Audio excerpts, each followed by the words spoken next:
Welcome to the Math Mathematics in Start on Ascendi.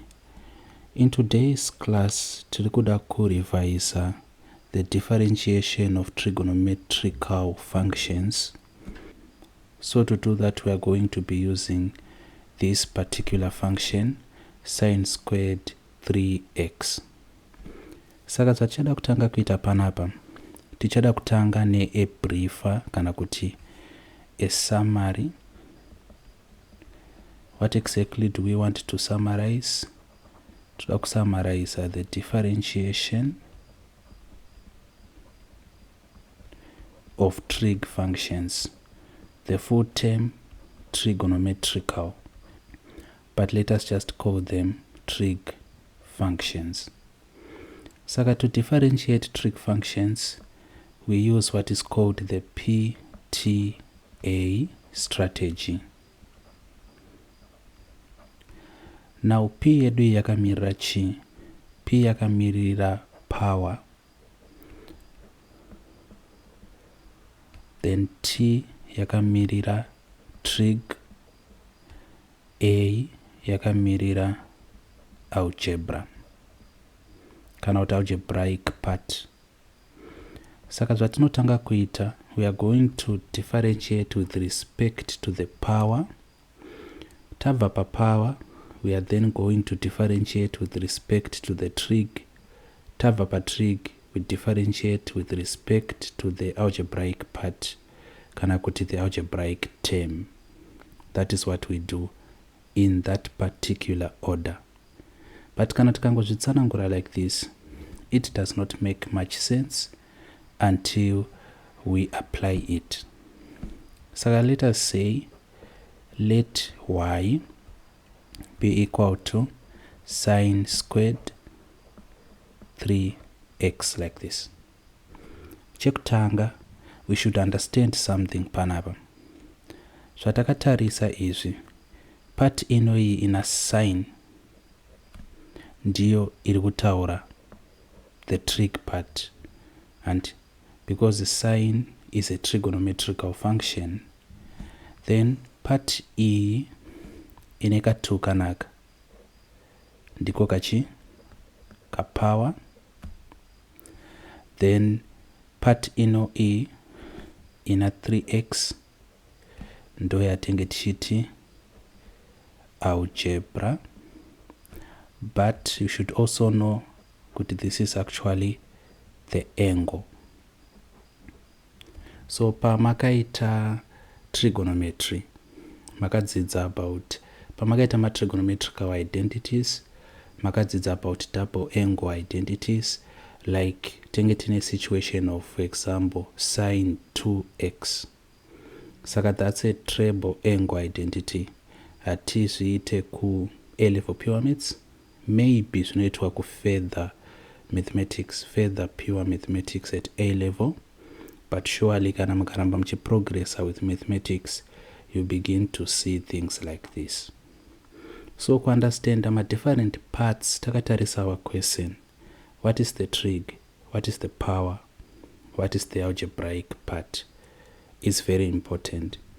Importance yacho iri papi. Tati y is equal to sine squared 3x. Saka dy dx, which is the derivative, is going to be equal to what? Pa PTA strategy tinotanga ne power. Saka we have our power panapa, which is that 2. This is the power. Saka power yedu inodzika, you multiply everything, then iyo power yacho we subtract 1 from it. Sema itiro tinongaita kana tichita normal differentiation of simple algebraic expressions. Vamwe vanoti this is called the power rule. So some books are going to call it the power rule, some are not. Saka panapa what it means is tinenge taguti 2, and then we write this sine pa power panapa, it's going to be 2 minus 1, so it becomes 1.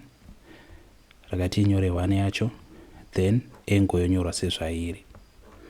So kana tichiti differentiate with respect to the power, handizivi kana muchizoita inonzi partial differentiation, where you are forced to ignore certain things so that you differentiate with respect to a certain component of the function. I know ndogona kunge ndataura Greek, but it doesn't matter. What I'm trying to explain is, patino differentiate with respect to the power, you have to focus only on the power. Saka mukatarisa panapa 2 ndiye adzika, then from 2 tasubtracta 1. Zvimwe zvese tinozvinyora sezvazviri. Sin tainyora sezvairi, the angle, the algebraic part 3x tikainyora sezvairi. So kana tadai so tadifferentiate with respect to the power, then tichabva tati times, takuda kuenda pana t, takuda kudifferentiate with respect to the trig function.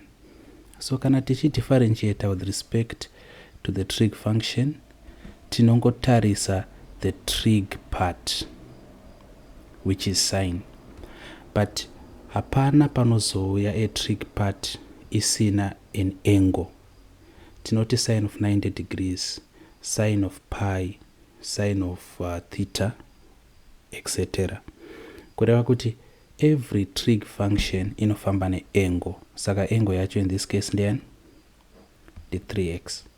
Kana tichidifferentiate with respect to the trig part, tinotarisa sine, tozvibvunza the question, what is the derivative of sine? Mukadzokera kunoku muchaona kuti pataite function tobva tati its first derivative, takati if the function is sine theta, derivative ndiani? The cos theta. Kureva kuti panapa tichati cos, handiti tobva tati 3x.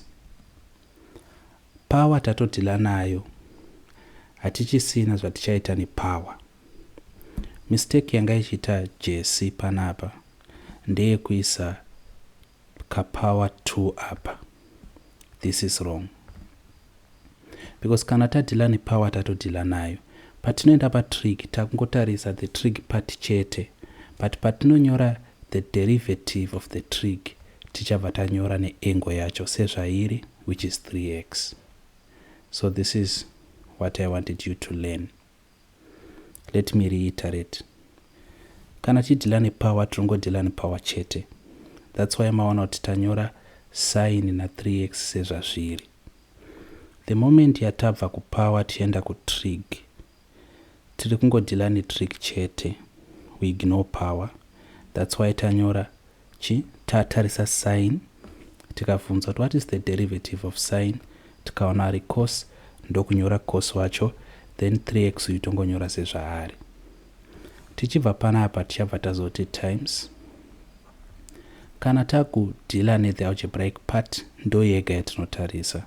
Saka what is the derivative of 3x? The 3. This is how it is done. Part here p, we only deal with p. Tapedza. We go to part here t, only deal with t. Tapedza. Then lastly we go to the part of the algebraic expression or term in this case. We differentiate it. Tapedza. Then of course we have to write a more fuller answer, which will just be 2 times 36. So it's a 6 sine 3x cos 3x. This is the error of principle yamanga mchiita, and we have now corrected it.